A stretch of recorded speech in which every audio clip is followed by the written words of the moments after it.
Bom, vamos lá então. Novamente, boa tarde, pessoal. A ideia da nossa aula de hoje, então, é a gente falar um pouquinho sobre utilização de texto, tá? A gente viu até a aula passada como utilizar o fundo e algumas coisas relacionadas a isso. Vimos um princípio, quais eram as unidades de medidas, esse tipo de coisa. As unidades de medidas a gente vai ver um pouquinho hoje, a gente vai precisar delas, uma parte. A gente viu a parte de cores e por aí vai. A ideia da aula de hoje, então, é a gente ver como é que a gente faz para estilizar os textos da nossa página, tá? A gente pode estilizar títulos, a gente pode estilizar os parágrafos, a gente pode estilizar praticamente qualquer texto do nosso site. A gente tem dois grupos de estilização que mexem com o texto, tá? A gente tem a parte que mexe com característica do texto, então ele bota o texto em caixa alta, ele bota o texto, mexe no alinhamento do texto, mexe na cor do texto, então a gente tem as informações, as propriedades que mexem com a característica da fonte, tá? Característica de como vai ser exibido isso. E a gente tem a parte de fonte, que aí entra, se a gente vai usar itálico, negrito, se a gente vai, o tamanho da nossa fonte, qual a família de fonte que a gente vai utilizar. Então a gente tem dois grupos bem distintos. Um deles a gente trabalha com a fonte em si, então com o texto em si, qual vai ser o estilo que ele vai estar. E a gente tem um outro que vai mexer com, então, características dessa fonte, como ela vai ser exibida na tela para o usuário. Tá? Então, a gente tem, como eu disse, dois grupos de propriedades para a estilização de texto, uma delas que mexe com a característica dos textos e outra, então, que mexe com a fonte desse texto. Tá? Primeiro que a gente vai falar, então, é sobre o grupo que mexe com as características do texto. Pode mexer com cor do texto, o alinhamento, então, se ele vai estar centralizado, se ele vai estar à direita, se ele vai estar à esquerda, a decoração, se ele vai ter o sublinhado, por exemplo. A gente pode mexer com transformação, então a gente consegue converter o nosso texto em caixa alta ou em caixa baixa, dependendo do que a gente quer fazer. A gente pode mexer com espaçamentos, então o espaço entre caracteres, a altura da linha, tem um monte de espaçamentos que a gente pode fazer. E a gente vai ver como é que a gente faz para colocar sombras em textos, tá? E aí eu vou falar algumas peculiaridades sobre cada um deles, qual é a propriedade que a gente usa para tratar cada um deles, tá? Então, a primeira propriedade que a gente vai ver é a propriedade para alterar a cor do texto, tá? A gente até então viu como é que a gente alterava o background, então o fundo da nossa página. Quando a gente está falando em cor do texto, ele é bem parecido com a parte do background color, tá? Ele aceita praticamente os mesmos valores, tanto no fundo quanto na cor do texto. A propriedade, então, é a propriedade color, tá? Ela altera, então, a cor dos caracteres que vão ser mostrados na tela. E ela aceita também, assim como o background, então, o nome da cor, o código hexadecimal daquela cor, tá? Ou o RGB, então, que a gente passa para a cor. Lá no background a gente podia utilizar o RGBA. Aqui na cor do texto a gente não pode usar RGBA, até porque não tem sentido tu colocar uma fonte com opacidade menor do que 100%. Então não tem por que utilizar o RGBA. Então eles praticamente não, eles ignoraram essa parte na hora da gente botar uma cor no nosso texto, tá? A gente pode utilizar então o nome da cor, o código hexadecimal ou o RGB para setar qual vai ser a cor da nossa fonte. Então a gente pode combinar as duas coisas, tá? Então a gente pode colocar lá um background color e botar uma cor no fundo e utilizar o color então e colocar um texto sobre esse background. Aí aqui tem um detalhezinho. Quando vocês forem fazer esse tipo de coisa, de colocar um fundo e uma cor de fundo e um texto por cima dessa cor de fundo, tem que tomar cuidado para garantir que o usuário vai conseguir enxergar o texto de forma correta, tá? Tem uma parte da teoria das cores que fala sobre contraste. Então, tu tem que ter um contraste entre a letra que está sendo mostrada e esse fundo. Se tu não tiver um contraste bom, ou se tu não tiver uma diferença nesse contraste razoável, o usuário não consegue enxergar às vezes, ou fica muito forte aquelas cores nos olhos, ele não consegue visualizar isso direito, ou simplesmente não consegue ver, tá? Então, o ideal quando vai se utilizar uma cor de fundo com um texto na frente é que eles sejam opostos na tabela de contraste, tá? Eu não vou mostrar para vocês a tabela de contraste, se vocês forem procurar na internet, vocês vão ver que tem trocentas mil tabelas de contraste aí, e aí tem uns contrastes que é dito para evitar. Por exemplo, tu colocar um fundo amarelo com um texto azul em cima, é uma desgraça de enxergar, porque chega a doer os olhos de tão... não, desculpa. Um fundo vermelho com texto azul em cima é uma desgraça de enxergar, chega a doer os olhos de tentar forçar os olhos para conseguir enxergar o que está escrito ali. Se for uma letra grande, tu consegue enxergar até razoavelmente, mas se tu tiver uma letrinha pequenininha, é horrível, tá?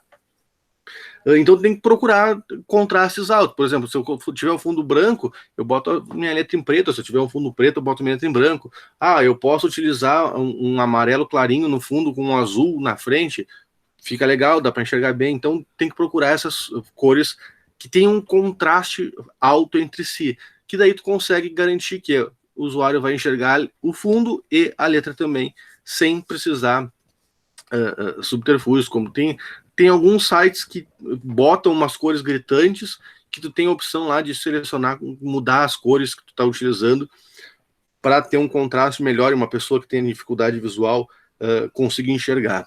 Outra coisa que é muito importante, pessoas que têm daltonismo, às vezes, não conseguem nem ver a informação que está no site, dependendo das cores que tu usa entre fundo e cor, tá? Bom, vamos falar de alinhamento, então, no nosso texto. Basicamente, a gente tem dois tipos de alinhamento, tá? A gente tem o alinhamento que é na horizontal, então eu posso botar na esquerda, na direita ou no meio. E eu tenho o alinhamento vertical. O alinhamento vertical, nesse primeiro momento, que a gente está trabalhando agora, antes da gente ver a parte de tamanhos e posicionamentos, que a gente vai ver na próxima aula, ele não tem muita justificativa, porque a gente tem uma caixa lá, uma caixa, por exemplo, de título, ela vai ser exatamente da altura do nosso texto. Então, eu não tenho como vou dizer assim, eu quero que esse texto fique no topo dessa caixa, ou embaixo da caixa, ou no meio da caixa. Ele vai ficar sempre na mesma posição, porque a caixa tem exatamente a altura do nosso texto. Então, nesse momento, a gente não vai conseguir visualizar o vertical align. Quando a gente começar a trabalhar com caixas maiores, aumentando a altura da caixa, por exemplo, aí sim a gente pode dizer que eu quero que esse texto fique na parte de baixo da caixa, na parte alta, de cima da caixa, ou no meio da caixa, tá? Então, eu vou explicar para vocês, vou dizer quais são os valores que ele aceita, e aí depois, quando a gente for trabalhar com posicionamento, que é na próxima aula, se não me engano, aí a gente entra mais a fundo nisso, e aí a gente consegue chegar onde a gente precisa, tá? E tem mais uma coisa depois, que a gente tem uma propriedade direction, então, que eu vou explicar mais adiante para vocês. Bom, quando a gente fala em alinhamento horizontal, a gente utiliza a propriedade text align. A propriedade text align, ela garante, ela vai posicionar o nosso texto conforme a caixa. Se a caixa tiver a largura, como a gente, por exemplo, é um título, ele ocupa toda a largura da página, tá? Então, ele vai posicionar o nosso texto dentro dessa caixa, por isso que o text align a gente consegue visualizar ele mesmo com a caixa na altura padrão, na largura padrão, tá? Basicamente ele aceita left, então, que é o padrão, tá? Então, quando a gente não coloca nada, aí ele bota o text align left, tá? Ele aceita o center, que coloca o nosso texto exatamente centralizado na página, ou ele aceita o right, então, a direita, tá? Eu posso colocar left, center ou right, ou o justify. O justify, o texto fica justificado. Então, se o nosso texto tem uma quebra de linha, devido a alcançar o limite do tamanho da página, ele vai aumentar os espaçamentos das palavras para que o texto caiba exatamente no tamanho da caixa, tá? E não fique espaço lá no final sobrando. Em vertical align, então, ele aceita 3 valores. Eu posso ter um vertical align no topo, então, que vai ficar o top, que vai ficar no topo da página. Eu posso utilizar o middle, então, que vai ficar exatamente no meio da página, não, do nosso box, ou o bottom, que vai ficar na parte de baixo do nosso box. Mas tudo depende, então, do tamanho que vai ter esse box. Aí depende da gente ter uma outra propriedade que a gente vai ver nas próximas aulas, que permite, então, eu aumentar essa altura do box, e aí sim eu consigo posicionar esse texto dentro daquele box. E a última propriedade que a gente tem, então, para alinhamento de texto é o direction, tá? Para nós, latinos e pessoal da Inglaterra, Espanha, que a gente escreve da esquerda para a direita, para nós não serve para nada. Mas tem algumas línguas, tá? Algumas línguas, principalmente do Oriente lá, que eles têm a escrita da direita para a esquerda. E quando a gente vai desenvolver um site que utiliza essa escrita da direita para a esquerda, a gente tem que mudar a direção do texto, então, para o RTL, tá? O padrão do direction é LTR, left to right, tá? Mas se a gente quiser mudar a direção do texto, ele vai escrever do right to left, direita para a esquerda, tá? Eu nunca usei isso aqui, tá? Para nada, mas se vocês algum dia forem desenvolver algum site, principalmente pro pessoal lá dos Oriente, tem que tomar cuidado que se a língua deles é escrita de trás para frente, para nós aqui, da direita para a esquerda, você tem que mudar o direction, então, de toda a escrita da página de vocês, tá? Aí a gente tem, então, as propriedades de decoração, tá? Elas servem para, então, alterar a decoração do texto. Basicamente, ela trabalha com linhas, tá? Então, eu tenho um texto e eu trabalho com uma linha, dependendo de qual a propriedade, qual o valor que eu uso dessa propriedade, eu tenho uma linha acima, abaixo ou no meio do texto. Por padrão, então, o text decoration vem como none, então, sem decoração no texto, simplesmente o texto padrão, tá? Quando eu utilizo o overline, então eu coloco uma linha acima do meu texto está aqui, eu coloco uma linha acima, tá? A gente tem o underline, então, que é o sublinhado, quando ele bota uma linha embaixo, então eu tenho meu texto com uma linha abaixo, e a gente tem o texto line through, na verdade não é truth. O line through, ele serve como ele faz uma linha bem no meio da nossa frase, tá? Bem no meio do nossa palavra, ou seja, o que for tiver definido como isso, com essa propriedade, tá? Ele coloca uma linhazinha em cima dele. Vou mostrar para vocês aqui, fica mais fácil para vocês entenderem. Então, eu estou aqui no meu título, tá? Eu faço um text decoration and truth, ele bota uma linha ali exatamente no meio do texto. Isso é utilizado principalmente quando alguma coisa deixa de ser verdade, coisa parecida, se marca isso, se bota essa linha para dizer que aquilo ali não vale mais e o que vai valer é o que está logo em seguida, tá? É um tipo de decoração, mas então ele aceita, então, o overline, ele bota uma linha acima, ou o underline, bota uma linha abaixo, tá? E o line through é outra possibilidade de utilização. Aí a gente tem o text transformation, o text transform, que é uma outra propriedade do CSS, que permite eu colocar o meu texto em caixa alta ou caixa baixa, tá? Colocar o texto em maiúsculo ou minúsculo. Então, o uppercase, ele transforma todo o nosso texto em caixa alta. Então, nesse caso aqui, eu teria um parágrafo com uma classe uppercase, que transformaria todo o texto que tiver ali dentro em maiúscula. Outro valor que pode ser utilizado no text transform é o lowercase, que transforma todo o texto em minúscula. E a gente tem o capitalize, que é uma outra formatação que é utilizada, que ele converte em cada uma das palavras, ele coloca a primeira letra dessa palavra em maiúscula, o resto tudo em minúscula, tá? Dependendo do que vocês querem fazer, é interessante fazer esse tipo de coisa. Eu quero garantir que o texto que vai aparecer lá para o usuário em algum momento venha todo em caixa alta. Beleza, tu vai colocar ali o CSS, Text Transform, Uppercase, e ele vai transformar tudo aquele texto em caixa alta, tá? Bom, quando a gente fala de espaçamento, a gente tem algumas possibilidades, tá? A gente tem o text dent, então, que mexe na indentação do nosso código, do nosso texto. A gente tem o letter space, então, que é o espaço entre cada uma das letras, cada um dos caracteres que são acrescentados. A gente tem o line height, então, que é a altura da linha que vai estar o nosso texto. E a gente tem o word spacing, que é o espaçamento entre as palavras, tá? O text dent, então, ele coloca um espaço entre a borda do nosso elemento e a primeira linha do nosso parágrafo, por exemplo, tá? Então, nesse caso aqui, eu criei um parágrafo e disse que o text dent dele vai ser de 50 pixels. Vou mostrar isso aqui para vocês, então, no parágrafo. Opa, aqui. Text dent de 50 pixels. Ó, então ele bota lá um espacinho entre o primeiro caractere e a borda do nosso elemento, tá? Nos outros tá normal, o normal é assim, com 0, tá?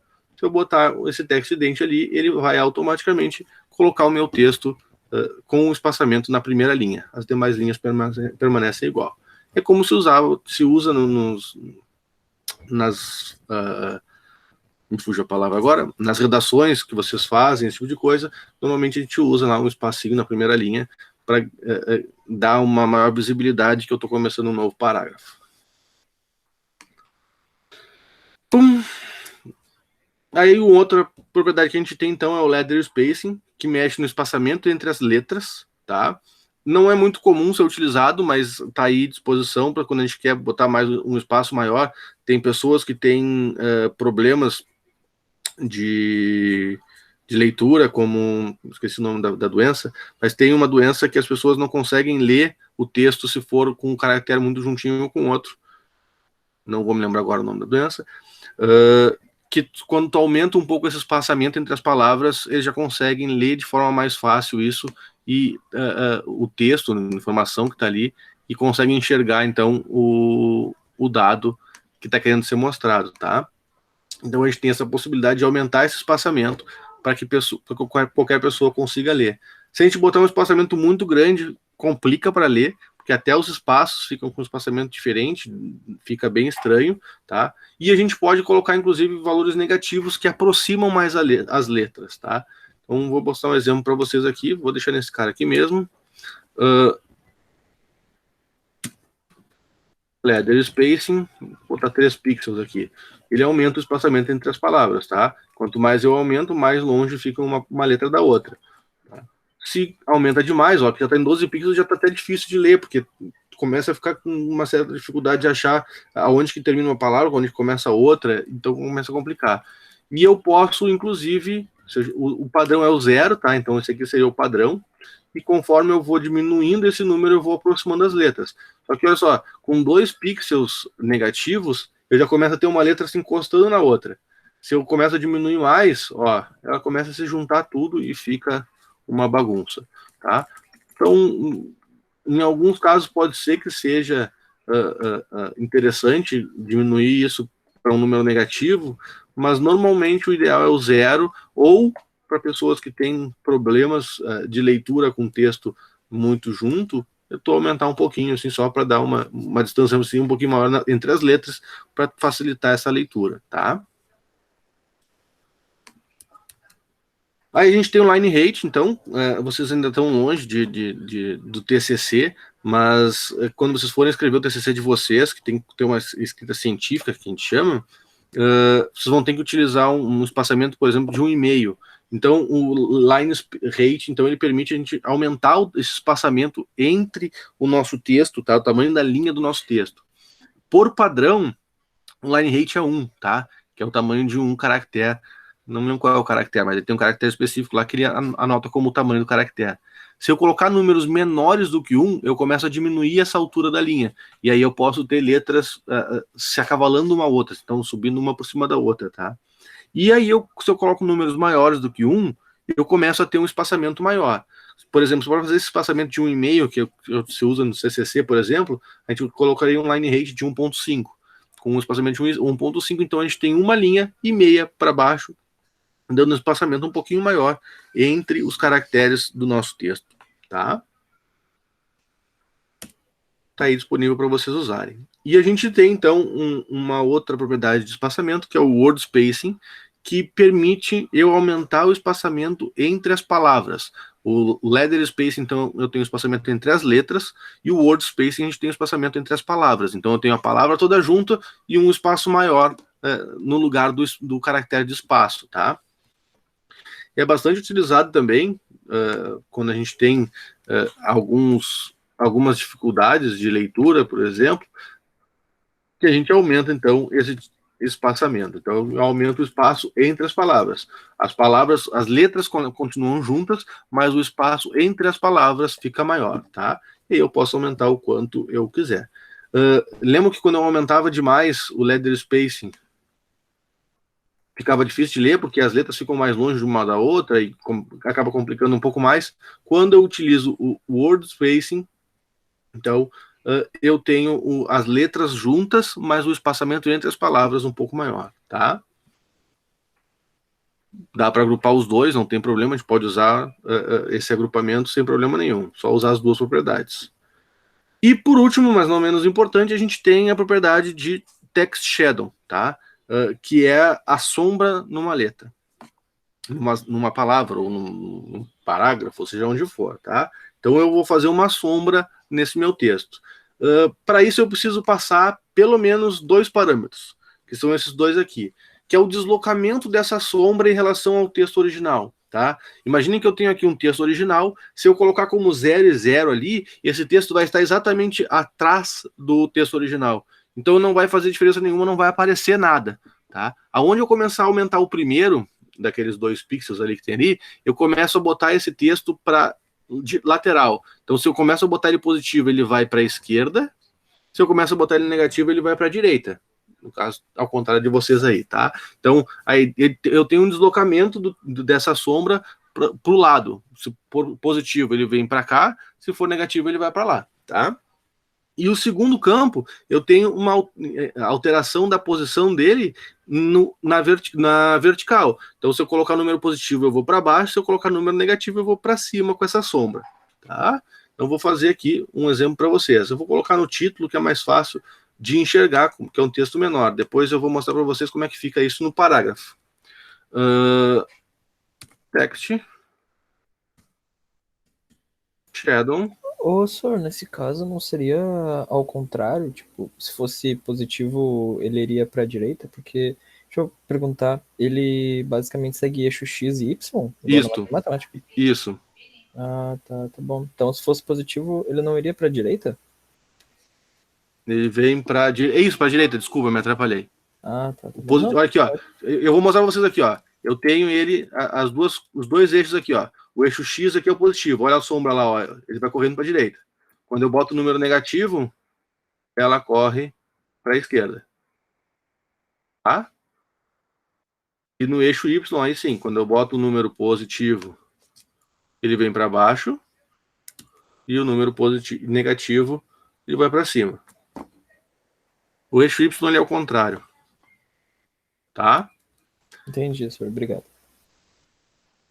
Então eu faço essa alteração aqui, simplesmente botando essa sombra de um lado e para o outro, e aí eu posso, é como se a iluminação daquele texto estivesse se movendo. Só que isso aqui não é uma sombra bem feita, né? Isso aqui é uma sombra que simplesmente está sendo projetada exatamente a mesma palavra, a mesma informação numa posição específica.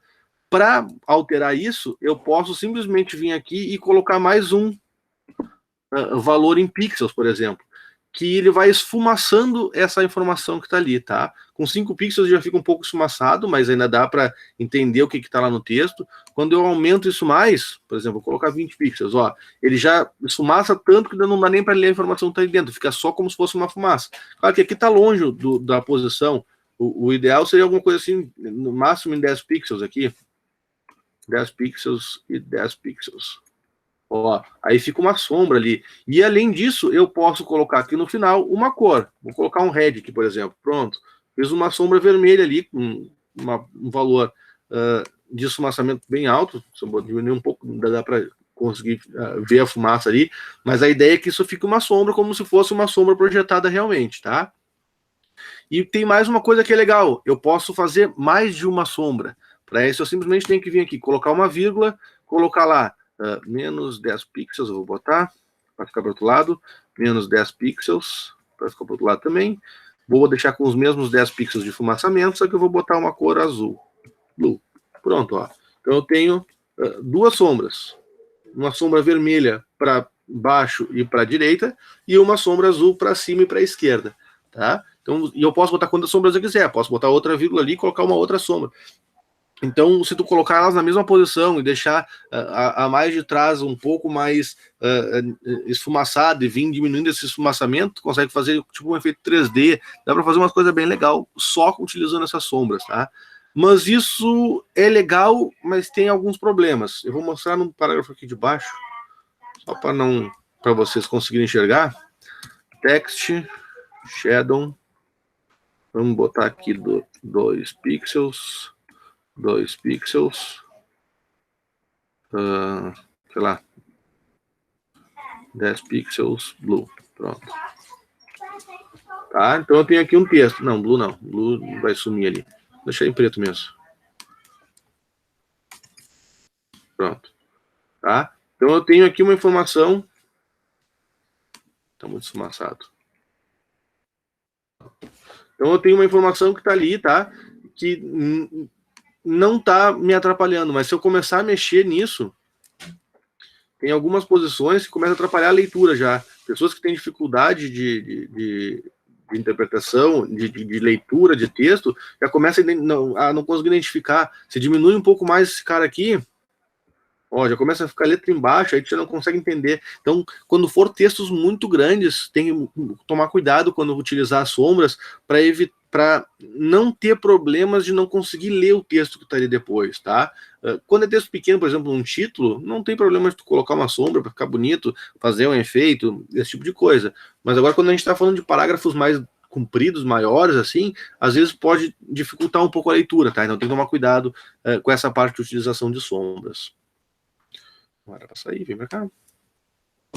Bom, falamos então das características que modificam a forma de exibição do texto, as características do texto, tá? Agora a gente vai mudar um pouco a exibição da fonte, tá? Qual é a fonte que a gente vai utilizar para escrever.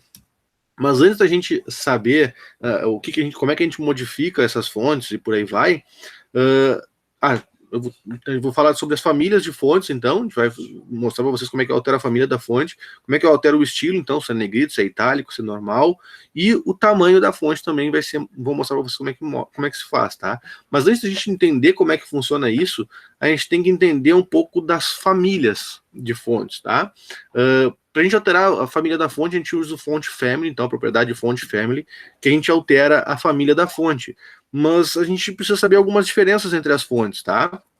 Para isso, então, eu vou mostrar para vocês aqui. A gente tem basicamente 5 tipos de fontes genéricos, tá? 5 tipos genéricos de fontes, que são as fontes serif, então, que são essas fontes que têm as pontas dela se abrem, eu tenho algum detalhezinho nas pontas, tá? Então, isso aqui seria um exemplo de uma fonte serif e mostra em vermelho, então, o que é a serifa, tá? E a gente tem as fontes que dão uma sensação de formalidade, mais elegância, então dá uma sensação um pouco mais formal naquela fonte, naquele texto que a gente está mostrando, tá? A gente tem as fontes sans serif, então, que não tem a serifa, ele simplesmente termina rígida nas pontas, então sempre que termina a fonte, ela simplesmente termina ali, tá? Ela não tem aqueles pequenos traços anexados que a gente chama. Elas criam um visual mais... trazem um visual mais moderno e minimalista, então permite que a gente consiga criar coisas mais ditas mais modernas, tá? Mais industrial, esse padrão um pouco mais moderno. A gente tem as fontes monospace. Esse tipo de fonte, elas são legais, mas elas dão uma aparência mais mecânica, porque a largura da minha fonte, toda a parte de linha da minha fonte, ela tem exatamente a mesma largura, então dá uma sensação um pouco mais mecânica nas coisas, parece que foi um robô que fez aquilo ali, então não tem um toque mais humano, vamos botar assim, tá? A gente tem as fontes, então, cursivas, que imitam a caligrafia humana, como se tivesse aquela escrita cursiva, então, e a gente tem as fontes fantasy, que aí entra o resto das fontes tudo, fonte que utiliza bonequinhos, que utiliza imagens no lugar de textos, e por aí vai, tá? Uma vez eu fui fazer um site para a festa junina e a gente achou uma fonte desse tipo, que era tipo as bandeirinhas de uma festa junina, então as letras ficavam dentro das bandeirinhas. Ficou legal, a gente colocou num título, assim, ficou bem legal. A gente colocou cada letra de uma cor ainda, ficou bem legal. Mas a gente tem diversos tipos de fonte, tá? Mas por que vocês precisam saber quais são esses tipos de fonte genérico? Basicamente, todas as fontes que a gente tem hoje, elas se encaixam de alguma forma nesses tipos genéricos, tá? A gente tem, por exemplo, as fontes Time New Roman, que se encaixam, então, como a serif, a gente tem a Georgia, a Garamond, na sans serif a gente tem Arial, Verdun, Helvetic, tem mais uma porrada, tá? A ideia, então, é que vocês tenham ideia de em que família essas fontes, em que gênero, na verdade, a família genérica de fontes, em qual família que elas se incluem. Mas eu vou explicar o porquê, tá? Mas vocês imaginem que vocês vão construir um site todo bonito, com umas fontes maravilhosas lá, por exemplo, utilizando Lucida Handwrite. Só que quando vocês desenvolvem o site, vocês ficam dependendo que o usuário tenha aquela fonte instalada no computador deles, tá? Então, se eu desenvolvo um site, eu coloco esse Lucida Handwrite aqui como a fonte do meu site, eu dependo que o meu usuário lá que vai acessar o meu site tenha esse tipo de fonte instalada no computador dele. E a gente não tem como garantir isso, tá?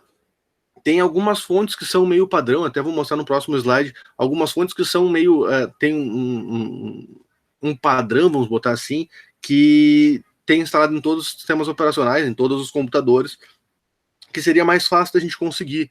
Mas mesmo esses padrões, essas fontes que são ditas como padrão, elas podem sofrer algumas diferenças, tá? Então, quando a gente vai utilizar a propriedade font family, a gente normalmente passa 2 tipos de fonte que a gente gostaria que fossem as escolhidas, tá? Na ordem, então a primeira vai ser, se tiver aquela primeira, vai ser usada aquela ali. Se não tiver aquela ali, ele vai tentar a segunda. E normalmente a gente coloca no final, como a terceira opção, o tipo genérico de fonte. Então, se eu fosse utilizar, por exemplo, uma fonte serifa, eu quero uma fonte serifa no meu site. A primeira que eu vou tentar é o Times New Roman. O segundo que eu vou tentar é o Garamond. E se eu não achar nenhum, eu coloco como serif. Que aí o que faz? O navegador vai tentar achar o Times New Roman, não tem. Vai tentar o Garamond, não tem. Bom, então pega uma fonte serif que tu tiver aí e mostra como uma fonte serif, para pelo menos eu conseguir mostrar esse site para o usuário, esse texto para os usuários, tá? Então quando a gente usa a fonte family, a gente coloca mais de uma fonte como opção para garantir que o navegador vai encontrar aquilo ali realmente, tá? Então a gente tem e a gente tem um detalhezinho. A gente tem algumas fontes, alguns nomes de fontes que tem espaços no nome, tá? Como Times New Roman aqui, por exemplo. Sempre que a gente for colocar uma fonte que tem um nome composto, tá? Que tem mais de um nome para definir aquela fonte, a gente é obrigado a colocar as aspas, tá? Tanto faz aspas simples ou aspas duplas, ele aceita da mesma forma. Quando o nome da fonte não tem nome composto, quando é um nome só, a gente pode simplesmente colocar o nome, como Times aqui, eu simplesmente coloquei o nome Times e ele vai entender como Times, como a fonte Times, tá? E por último, a gente coloca o tipo genérico. O tipo genérico, eles já são um nome só, então eu também não preciso colocar as aspas. Mas se eu colocar as aspas no Times e no serif, que vai ter algum problema? Não, não tem, tá? Ele aceita da mesma forma. Então eu aconselho vocês, para evitar problemas, que quando forem utilizar o font family, acostumem-se a colocar os nomes das fontes entre aspas, porque daí, se tiver um nome composto, não vai ter problema. Se tiver um nome simples, como Arial, Helvética, tu não vai ter problema. E se tu tiver que utilizar fonte genérica, ele também não vai ter problema para encontrar, tá? Então, acostumem-se a utilizar os nomes de fonte entre aspas. Em teoria, os navegadores hoje em dia já não tem mais problema com achar nomes de fontes com letras maiúsculas ou minúsculas. Se eu colocar Times New Roman com as primeiras letras em maiúscula, ou colocar tudo em minúscula, ele vai conseguir achar também, tá? Mas nos navegadores antigamente, eles tinham problema, então tu tinha que botar exatamente como é o nome da fonte. Se fosse usar Times New Roman, tinha que ser exatamente assim, a primeira letra em maiúscula, o resto minúscula, a primeira maiúscula, o resto minúscula, a primeira maiúscula, o resto minúscula, tá? E os tipos de fonte tinha que ser tudo com letra minúscula, os tipos genéricos. Então, isso era como era até há um tempo atrás. Em alguns navegadores, tu conseguia colocar letras maiúsculas e minúsculas, ele conseguia achar, mas em outros tu não conseguia. Um deles era o IE tu não tinha jeito de tu conseguir encontrar se tu utilizasse letra maiúscula no nome da fonte, que era minúscula, tá? Ele não achava. Então a gente tinha alguns problemas. Hoje em dia já não tem mais. O computador já consegue identificar que tu estava tentando utilizar uma fonte Times New Roman, por exemplo. Quando tu escreve Times New Roman, tudo em minúscula, ele vai identificar, tá? A gente tem uma facilidade hoje em dia, tá? A gente tem uma facilidade hoje em dia que permite a gente utilizar fontes diferentes e não precisar depender da fonte do usuário, tá?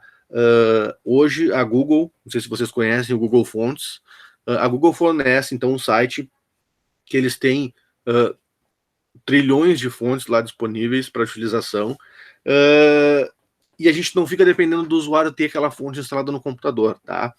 Como é que ele funciona? Ele baixa do site da Google, então, um documento, tá? Quando vai carregar a página de vocês, ele baixa um documento que traz a forma como é desenhada aquela fonte. Então, ele traz a forma como é desenhada a fonte para o navegador, e o navegador consegue montar aquela fonte exatamente com aquela formatação que foi trazida do site da Google. Então, eu não dependo mais do usuário. Mas, se vocês forem olhar a forma como o Google Fonts fornece essas fontes para a gente, ele ainda tem fontes alternativas, tá? Ele bota lá o nome da fonte do Google que vocês escolheram, e ele sempre coloca um outro nome de uma fonte que é comum ter nos computadores e o tipo genérico depois também.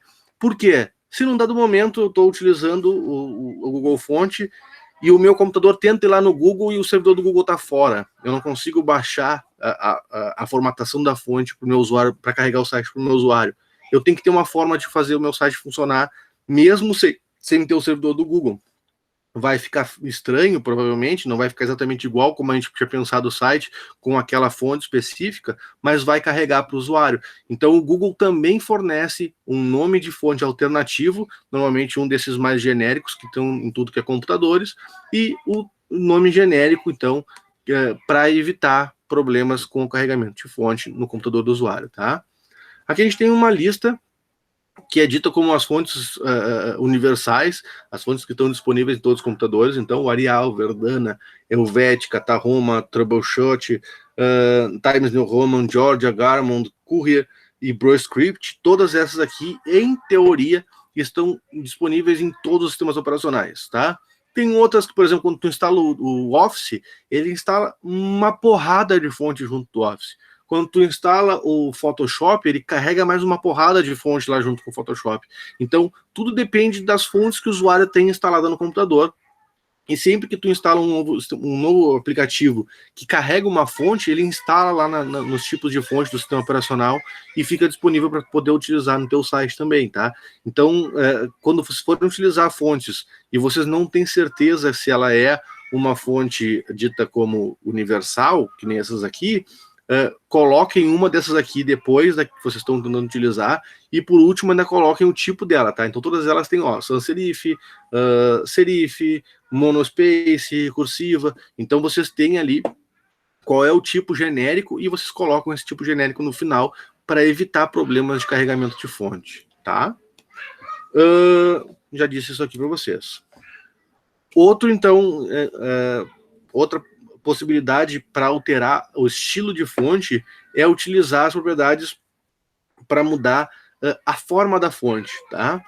Basicamente a gente tem dois tipos: a font style, que mexe se ela pode ser em itálico, e a gente tem o font weight, que é o peso da fonte, então que ela pode ser em bold, então negrito, tá?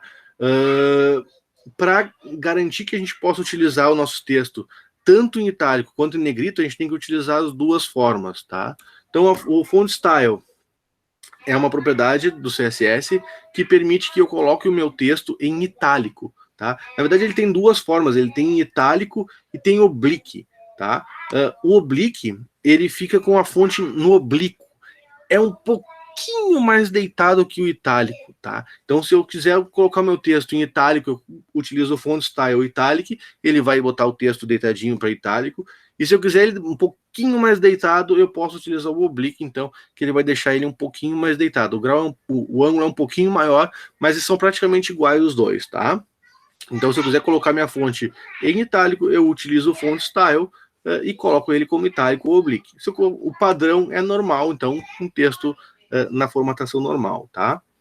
E o outro que a gente pode utilizar é o font weight, então é o peso da fonte.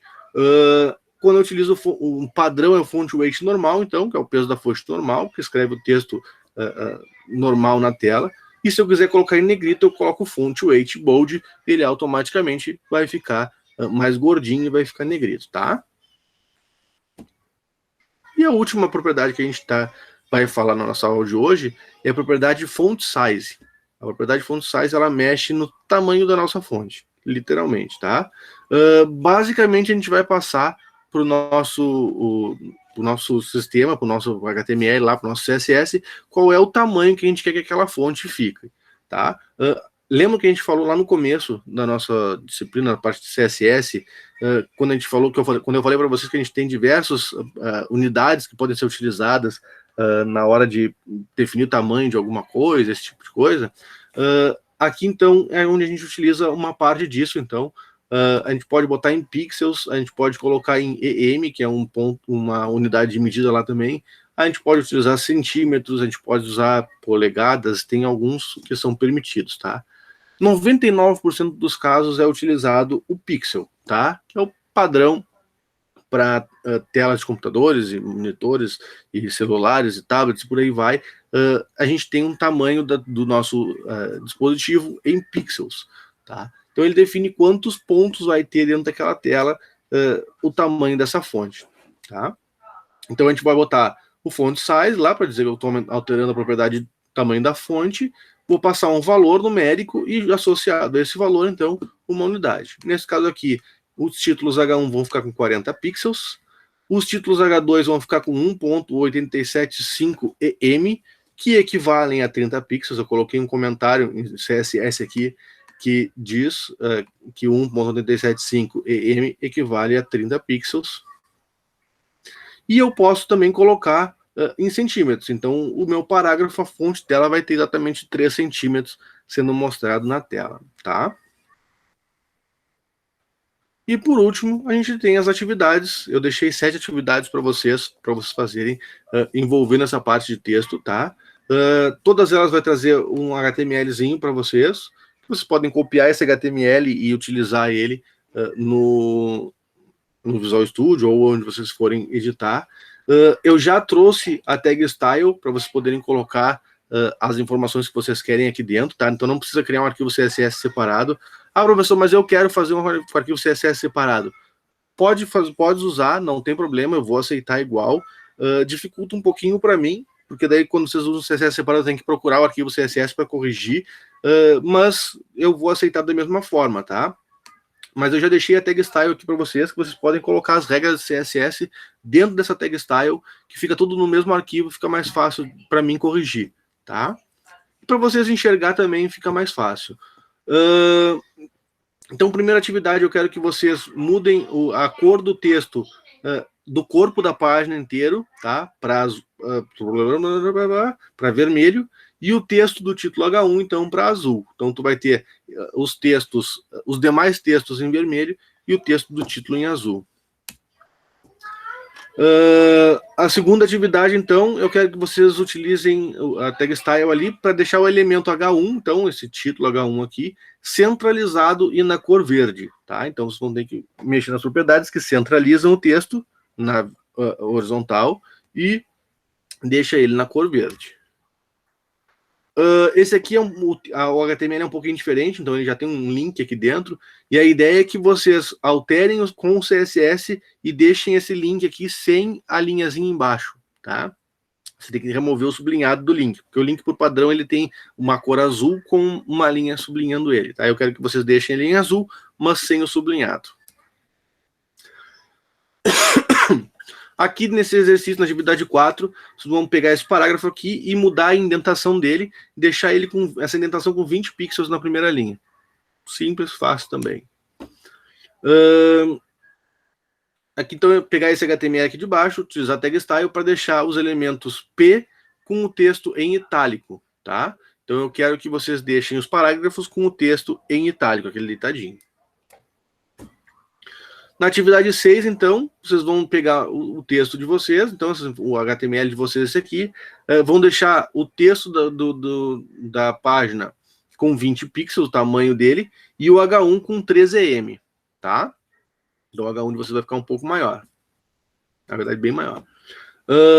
E a atividade 7, que é a última, então vocês vão utilizar esse HTML aqui também, vão deixar os parágrafos com a seguinte configuração: texto em itálico, 20 pixels o tamanho da fonte, e a fonte principal, a Verdana. A segunda fonte vocês podem escolher qualquer uma, e o tipo lá, o tipo genérico vocês vão colocar o que tem na Verdana, que tem aqui nesse slide, vocês podem copiar de lá, que vocês vão saber quais são as fontes possíveis, tá?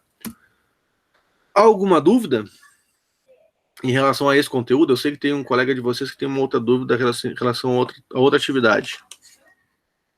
Da minha parte não tenho nenhuma, senhor. Bem tranquilo.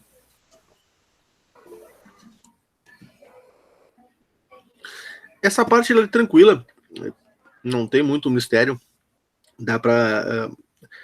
E assim, vocês têm como ir testando isso, tá? Vocês viram como é que eu fiz aqui, né? Eu peguei o texto lá que eu tinha, eu criei um texto qualquer aqui, coloquei com vários parágrafos aqui para poder mexer. Aí eu venho aqui, seleciono o parágrafo que eu quero, lá o elemento que eu quero, e eu consigo ir editando isso. Isso aqui no Google Chrome tem, é bem fácil. Eu estou usando o Safari, que é um pouco diferente, ele tem um inspecionar elemento. Se eu não me engano, no Google Chrome é só inspecionar. Se vocês abrirem, ele vai abrir uma telinha um pouquinho diferente dessa, mas parecida com essa aqui, que vocês têm os elementos e aí vocês conseguem mudar os atributos. Aí vocês podem ir aqui, fonte, style, italic. Opa, inicial não funciona. Italic. Ó, já ficou todo itálico ali. Então vocês podem ir testando as propriedades todas aqui. A única coisa que você tem que se lembrar é, terminou de fazer a estilização, ficou como vocês queriam, copia ele aqui, porque ele não salva lá no arquivo de vocês, copia ele aqui, pega o arquivo de vocês lá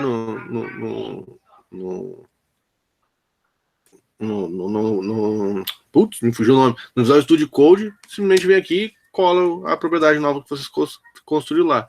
Quando você salvar e atualizar lá, ele automaticamente, ó, as outras alterações todas que eu fiz, eles sumiram, e aonde eu deixei e a alteração que eu salvei lá, ele permeou para todos eles. Como eu estou mexendo com todos os parágrafos aqui, ele botou todos eles em itálico, tá?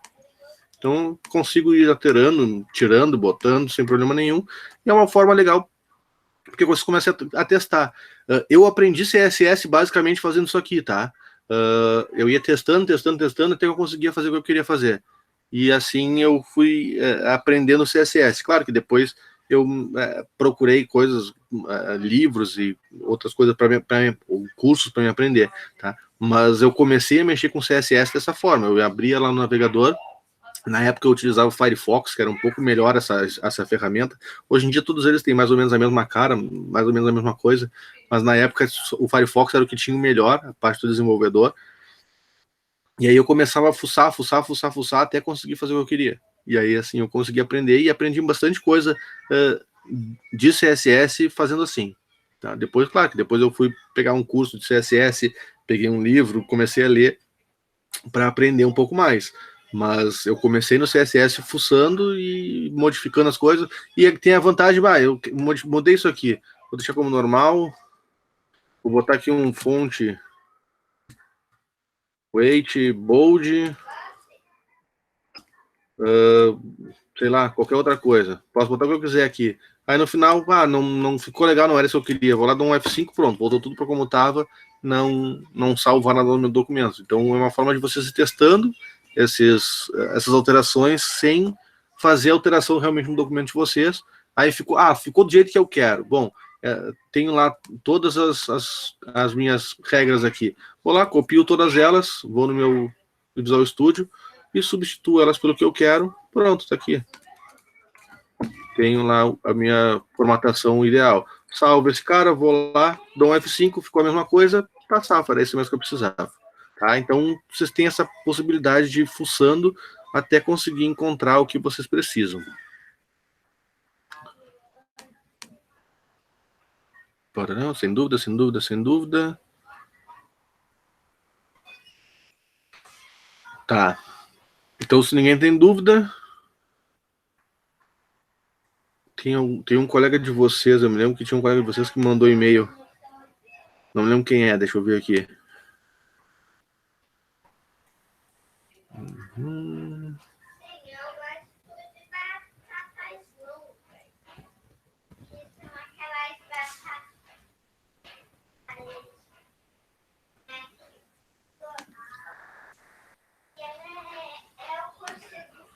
Deixa eu ver se é a turma de vocês também, porque já tem isso. Cadê?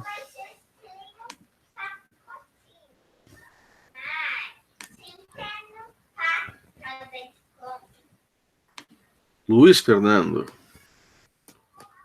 É da turma de vocês, sim. Luiz Fernando, qual é a tua dúvida? Passa para os colegas aqui. Ô, professor, a minha dúvida é na aula de PI 2, professor, não é nessa aqui. Ah, então esquece o que eu falei, então. Desculpa. Eu achei que fosse de PI 1. Tá, então esquece o que eu falei. Se ninguém tem mais dúvida, então a gente fica por aqui. Que seja de outras aulas também, não tem problema. Ok, então, senhor. Então, certinho. Obrigado pela aula e boa semana para ti, senhor. Até mais aí. Bom final de semana para vocês, então. Se precisar de alguma coisa, eu tenho grito. E eu vou colocar o vídeo que eu vou fazer para vocês agora sobre o Google Fonts também, disponível lá no Moodle, tá? Eu tô com um problema que eu levei um strike no YouTube, não sei porquê, e aí eu não tô conseguindo subir os vídeos de vocês para o YouTube. A princípio, porque eles me deram uma semana de gancho, que eu não posso subir vídeo para lá. A princípio termina amanhã, então se eu conseguir amanhã eu já vou subir os vídeos para vocês. Eu não sei porque que eu levei strike, porque todos os vídeos que eu faço é de vídeo aula assim, não usei música, não usei imagem de ninguém, então não sei por que eu levei o strike. Mas a princípio eu amanhã já devo conseguir subir os vídeos para o YouTube e disponibilizar para vocês no Moodle, tá? Só para dar uma satisfação para vocês, porque dessa semana nenhum dos vídeos eu consegui subir. Eu tento subir e ele diz que subiu o arquivo, mas na hora que eu vou tentar alterar lá as configurações para colocar as informações do vídeo, ele simplesmente me bloqueia e diz que eu não posso fazer. Então eu estou esperando o prazo, que a princípio termina amanhã de manhã, eu acho. E aí eu vou conseguir subir os vídeos para vocês. Eu já fiz a pergunta do porquê que eles me bloquearam. Isso, eles não me responderam ainda, estou esperando. Então, eu estou meio que travado, tá? Mas assim que eles liberarem lá, eu subo os vídeos para vocês e disponibilizo no Moodle. Acho que os vídeos dessa semana só que está faltando para vocês. É assim que eles liberarem, eu boto lá, tá? Mas era isso, então. Fico por vocês. Se vocês não têm mais dúvida, nos vemos na terça-feira que vem. Ok, senhor. Até terça aí. Abraço, até terça.